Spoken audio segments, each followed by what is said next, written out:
Katz and Cosby, entertaining and informative on the Red Apple Podcast Network. Well, John, at this hour, the U.S. is pounding Iran for a 10th straight night.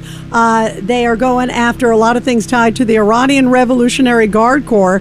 And joining us to talk about all of this is Robert Harward, Vice Admiral, and he was also Deputy Commander of U.S. CENTCOM.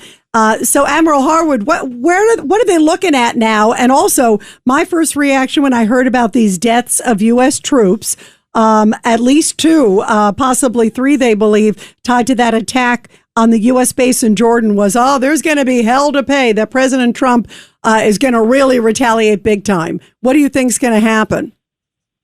Exactly that. He's going after him now. And don't forget, it's not just militarily. The blockade's back on, sanctions are back on. We're going to strangle them financially as well.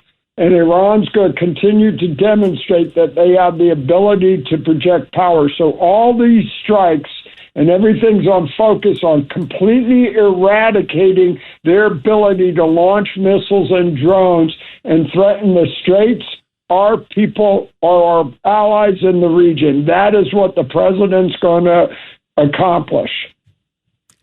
Well, Admiral, I mean, are they going after infrastructure or are they going after the IRGC?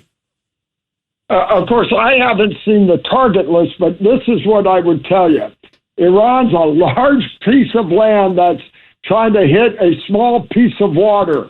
Our challenge is we have to defend that small piece of water against missiles and drones that are distributed over a large area of land.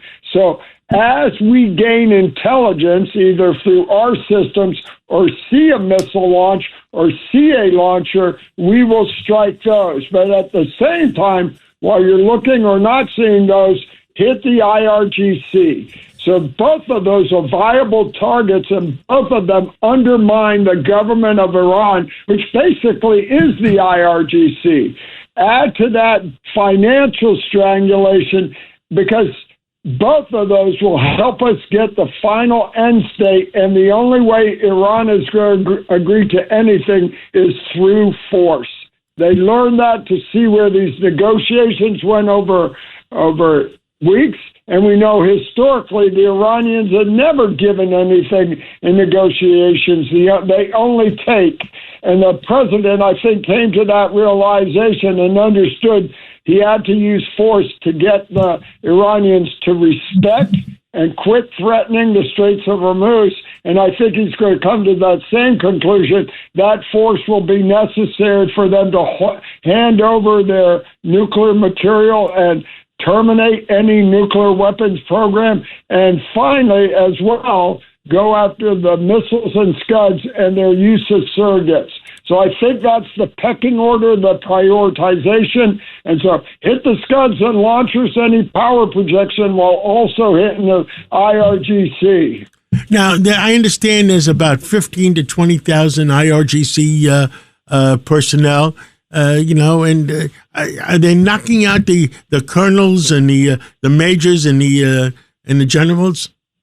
Well, no, it's a larger force than that. The IRGC is we estimate about 150,000 from the very top level to the lower level. And the Israelis and us have gone after some of the senior leadership.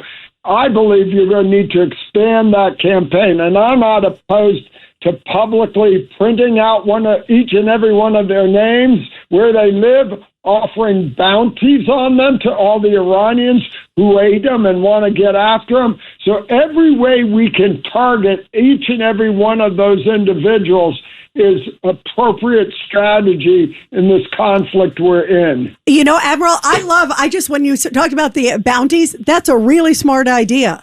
Put the bounties on them so whoever can bring them to justice or take them out, alive or dead, X them out. I mean, have they even thought of that?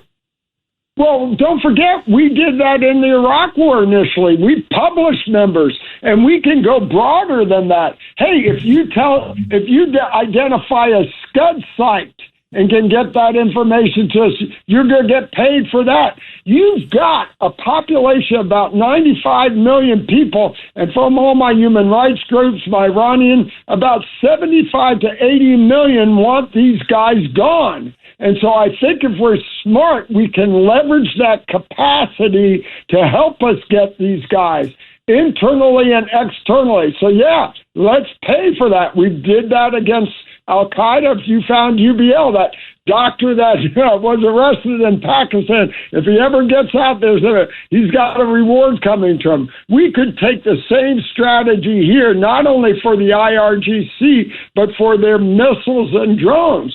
And don't forget, you have the Artis, which is a much larger entity, the professional military. Those are the guys we really need to flip, because that's what happened in 1979. So there's a whole lot of other options the president, I believe, is going to bring to bear in this effort to change the conviction of the government of Iran. Well, we've hit them 10 days in a row now? I mean, at what point do they start saying uncle? The IRGC is never going to say uncle. It's the people and the rest of the government's going to have to. I think the only way we do that is by leveraging all those elements of power. So our success, don't worry about the regime. If we eradicate their ability to project any power, then we could go at them much more asymmetrically, indirectly, without any risking American lives. And then we could take our time to ensure the government transitions. But that's at the forefront of our efforts, the real focal point. If they can't harm anyone, we can have our way with them and take all the time and any methods we want to accomplish that. Admiral Harward, thank you for filling in the American people and bringing them up to date. And we'll talk to you again real soon. We'll see what happens day to day. Thank you, Admiral, so much. Thank you. Thank you. Thank you. You're terrific.